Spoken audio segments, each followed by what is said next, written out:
दिन वोकैब से स्टार्टिंग करता हूं ताकि बच्चों के मन में बहुत सारे वर्ड्स शुरू से बस जाए, क्योंकि यही वो चीज है जो सबसे ज्यादा इंपॉर्टेंट है इंग्लिश बोलने के लिए। If you want to command over speaking English then you will have to claim two things: first grammar and second one is that vocab. So if you know how to use grammar in your language then you would be expert, and after that if you have a lot of words, if you have a word power in your mind, then you will not have to think of speaking the words and sentences. That is why these two essential things are being taught by me every day.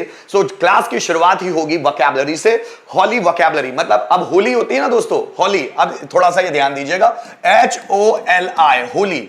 Holi मतलब एक त्योहार है, रंगों का त्योहार, जिसमें हम colours खेलते हैं। अब उस होली वर्ड से रिलेटेड, होली त्योहार से रिलेटेड जितने भी वर्ड्स होंगे उनको आज हम पढ़ते चलेंगे। तो आइए होली वोकैबुलरी के बारे में बात करेंगे। तो आज हमारा लर्निंग ऑफ द डे है जो होली फेस्टिवल होता है उससे रिलेटेड जो भी वर्ड आएंगे। देखिए, रंगों का त्योहार, होली को रंगों का त्योहार बोला जाता है। अब ये रंगों का त्योहार है, उसको हम बोलते हैं फेस्टिवल ऑफ कलर्स। क्या बोलते हैं? होली को बोलते हैं रंगों का त्योहार, और रंगों का त्योहार को इंग्लिश में बोला जाएगा फेस्टिवल ऑफ कलर्स। आगे देखिए होलिका।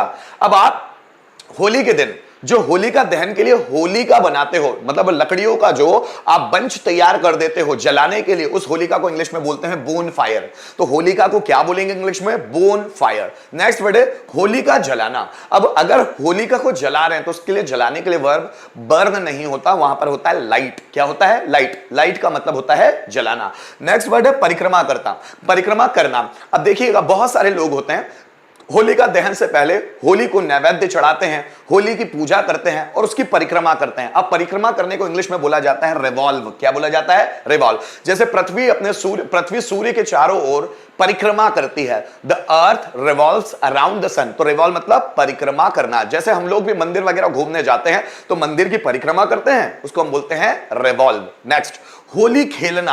अब होली जो रंगों का त्योहार है जिसमें हम कलर्स एक दूसरे पर डालते हैं और खेलते हैं और एंजॉयमेंट करते हैं, तो होली खेलने के लिए इंग्लिश में वर्ड होंगे प्ले होली। ठीक है ना? नेक्स्ट वर्ड है पिचकारी।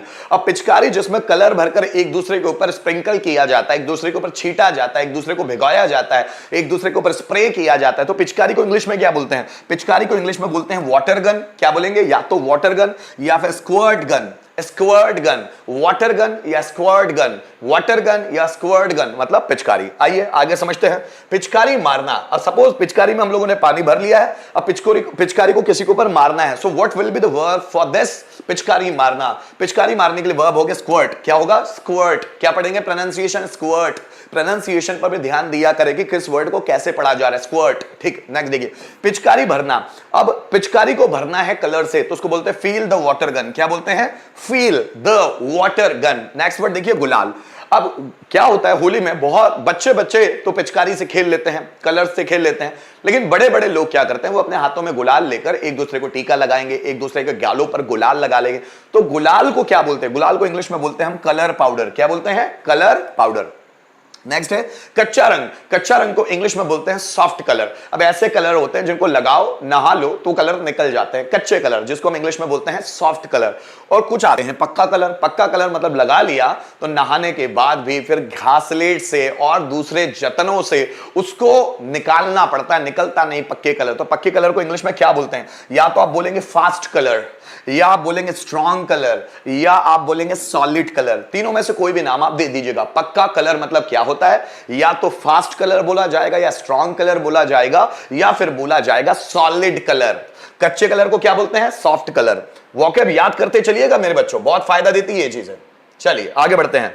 अब आप देखिएगा पानी के गुब्बारे।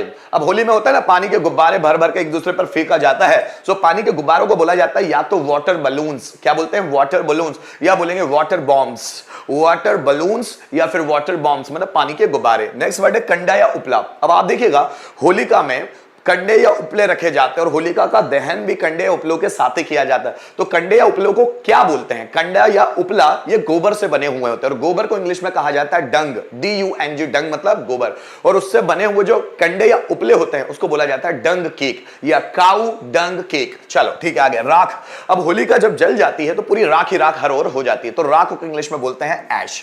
भिगो देना, किसी को भिगो देना या भिगोना, उसको इंग्लिश में बोलते हैं ड्रेंच। क्या बोलते हैं मेरे बच्चों? ड्रेंच मतलब भिगोना भिगोना या भिगो देना। नेक्स्ट वर्ड है रंग लगाना, किसी को रंग लगाना है तो अप्लाई कलर, मैंने उसके रंग दिया, मैंने उसे कलर लगा दिया, so I applied colour to him. So apply colour, colour लगाना। घिसे हुए पुराने कपड़े, उसको बोलते हैं वॉर्न आउट क्लॉथ्स, घिसे हुए पुराने कपड़े, वॉर्न आउट क्लॉथ्स, घिसे हुए पुराने कपड़े, वॉर्न आउट क्लॉथ्स। भांग, भांग अब होलिका में एक सिंपल सा प्रचलन है कि लोग उस दिन भांग का सेवन जरूर करते हैं, उनको मजा आता है, एंजॉयमेंट करते हैं, तो भांग को इंग्लिश में कहा जाता है हैम्प। क्या कहा जाता है? हैम्प, HEMP, हैम्प मतलब भांग। नेक्स्ट वर्ड, अब भांग खाना है या पीना है उसको हम बोलते हैं क्या है? कंज्यूम। अगर भांग को खाना है या पीना है तो उसको हम बोलते हैं कंज्यूम। ठीक है, आगे देखिएगा। गुजिया, अब होली के दिन खासकर गुजिया बनाई जाती है। अब गुजिया जिसको मराठी लोग संजोरी भी बोलते हैं, सो गुजिया जिसको इंग्लिश में बोलते हैं sweet deep fried dumpling, sweet deep fried dumpling. क्या बोलते हैं गुजिया को? स्वीट डीप फ्राइड डंपलिंग, उसको बोलते हैं गुजिया। नेक्स्ट वर्ड है मालपुआ। मालपुआ मतलब होता है पैनकेक। अब मालपुआ भी बनाए जाते हैं, सो मालपुआ मतलब पैनकेक, पैनकेक मतलब मालपुआ, पैनकेक। चावल की खीर, तो चावल की खीर को हम बोलते हैं राइस पुडिंग, और होली के दिन ये खासकर बनती ही है, तो उसको बोलेंगे चावल की खीर, राइस पुडिंग। और साबूदाने की खीर भी बनती है, तो साबूदाने की खीर को हम बोलते हैं सैगो पुडिंग। क्या बोलते हैं? सैगो। सैगो का मतलब होता है साबूदाना और चावल का मतलब होता है राइस। तो चावल से बनने वाली जो खीर होगी उसको राइस पुडिंग बोला जाएगा, और साबूदाने से जो बनने वाली खीर होगी उसको हम सैगो पुडिंग बोलेंगे। तो गाइस यहां पर हम लोगों ने कुछ वर्ड सीखे होली फेस्टिवल से रिलेटेड, जो होली का त्योहार आता है उससे रिलेटेड। उम्मीद करता हूं इन वर्ड्स के माध्यम से कुछ वर्ड्स तो आपके दिमाग में